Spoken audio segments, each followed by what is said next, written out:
Welcome to 5 and 5 from One Stop Co-op Shop, where we discuss 5 key design decisions about a game in about 5 minutes. I'm Michael Kelly, and today we're looking at Tainted Grail, The Fall of Avalon from Awakened Realms. Quick disclaimer that I was sent a review copy of this game. I'll be totally honest that when I first heard I was getting Tainted Grail, I wasn't that excited, and I hadn't really looked into the Kickstarter much when it was around either. Then I saw that combat was this odd system of laying down icons and matching them up on cards, and it seemed like it would take forever, and I just wasn't really sold. But now I've played the game, I've done a full playthrough, you can check that out, and how do I feel? Well, let's get to the list and see.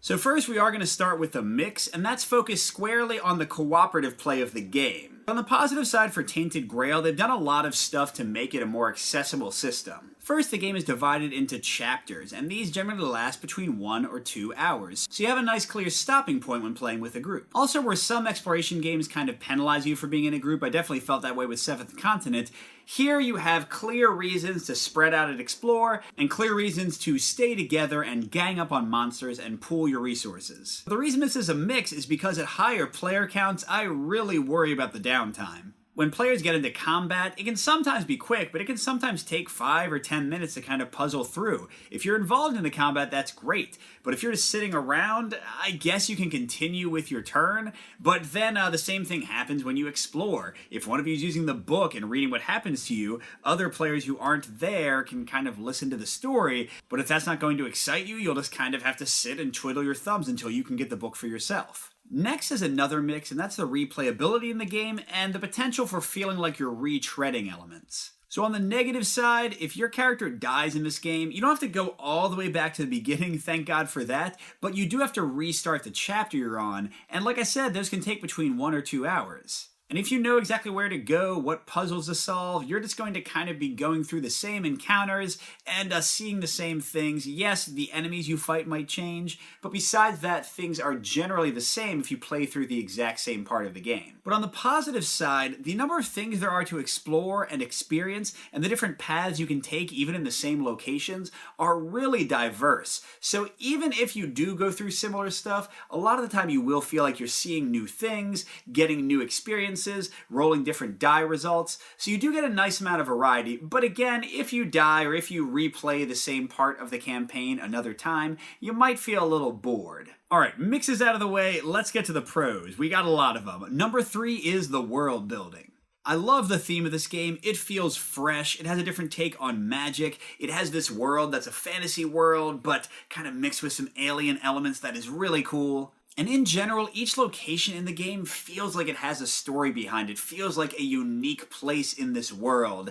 And the stories of characters you meet, and the interplay between them, and the little tasks and secrets you can uncover, this just feels like a really breathing, well thought out, carefully crafted place to explore and experience adventures. It's great, it's enthralling. Number 2 is another pro, and one that totally surprised me, and that is the combat system in the game. Like I said in the beginning, when I first heard about this, I was like, what are you talking about? Even when I read the rules, I thought, I have to match these little icons up with cards in my hand? Give me a break. But I'll tell you right now, it is so fun, so engaging, it's such a cool little puzzle. Add on the fact that the upgrading in this game is super cool. Each character already has a unique combat and diplomacy deck, but then they also have unique upgrades as well, and some of them have like crazy combos that you can build, and you can totally fine-tune your deck, cull some things from it, and keep only things you really care about until you are a lean, mean fighting machine. And like I said, the pros keep coming. My number 1 is the choose-your-own-adventure aspect of the game and the exploration of locations in the world. When you go into a location, you'll generally have several options to choose from, but so many of them are gated based on items you've found or people you've met or these status boxes you've checked. And off the bat, just seeing these things and having the tantalizing knowledge that you could discover them and that you need to explore this world more to find out what that box means is so exciting. It just makes me want to keep on digging in and replaying and finding every secret I can to see all the cool iterations of the game they've crafted. So before I get into my final thoughts, let's go over some cautions that might steer some players away from this game. First of all, there is some randomness in die rolling, and the effects of a failed die can be pretty drastic, like totally closing off a possible pathway in the adventure. Secondly, as I noted, you'll sometimes have to repeat entire parts of adventures over again. Third, if you're going to be playing with 3 or 4 people, downtime can become a real issue, especially with combat taking a while if you're not one of the players involved in it. And finally, just to note, there is a lot of reading. This is a pretty grim, dark world with a lot of disturbing stuff, so if you're not in the mood for a huge narrative, if you're not in the mood for a big time commitment, this might not be the game for you. But is it the game for me?